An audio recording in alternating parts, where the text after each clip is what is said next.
Тази година дядо Коледа имаше повече грижи от обикновено.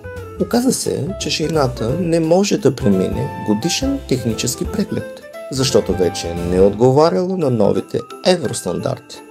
Използвала твърде много вълшебен прашец и оставала след себе си прекалено много блестящи емисии. Не стига това, но вече не било позволено и дисплеят да се заледява. Спортен режим. И така, полетите с турбошейната били забранени. Дядо Коледа не можеше да повярва в това. Той грабна телефона и веднага се обади на главния си инженер, който винаги беше изключително зает за важни проекти. Елф-инженерът беше ужасен как щеше да създаде нова шейна за толкова кратко време. Чудеше се кой ли можеше да му помогне.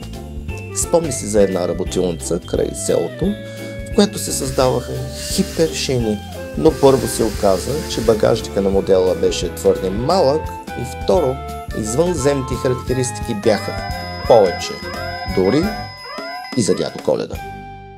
После се сети за един стар познат, магьосникът, който скоро се бе нанесъл в новия си замък край селото. Той беше много известен със своите клипове в социалната мрежа Тралала. С силата на своето кристално кълбо той помагал на всички приказни герои с спортни метли, летящи келемчета, а и дори на принцеси с последни модели златни каляски.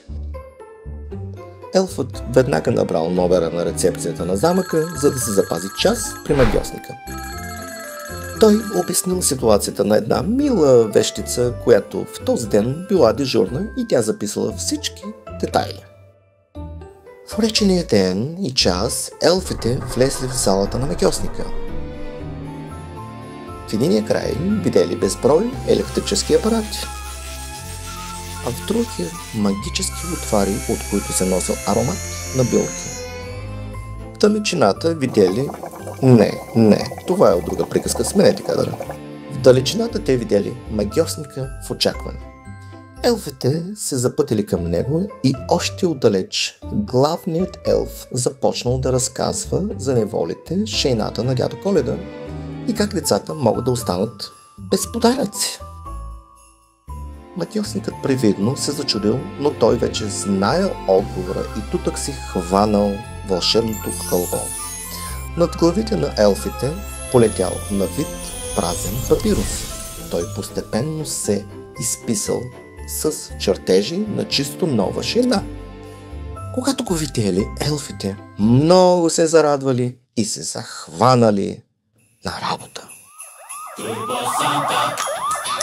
Турбо Санта!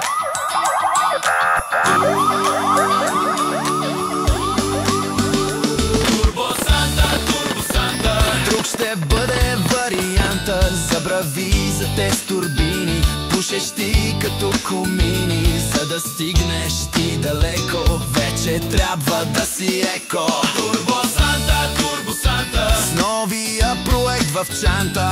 Елфите от сутрин рано следват всичко начертано от вълшебното кълбо, нали работят по ИСО. Турбо Санта, елфите са страшна банда. Те техници са сериозни, с умения фамозни. С хибридната турбина ще летиш и таз година. Турбо Санта, всичко действа по команда. Предавките автоматични, това е супер фантастично.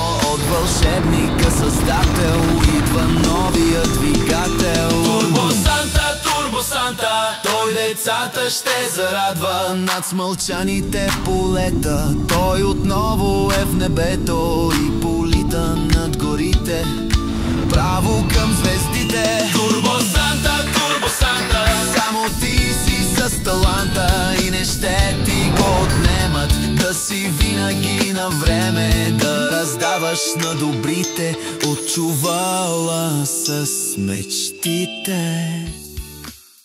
И така, след като изпратили дядо Коледа, елфите по традиция организирали годишния коледен банкет. Благодарение на помощта от замъка Софтландия и усилията на всички в вълшебната долина, и тази година децата ще да получат подаръците си на време. Както и че коледният дух е резултат от всеобщи усилия. А колкото до строгия инспектор, нека кажем, че елфите намериха правилния подход към него, за да няма тя до Коледа повече проблеми с закона. И както се казва, живи и здрави и весели празници на всички!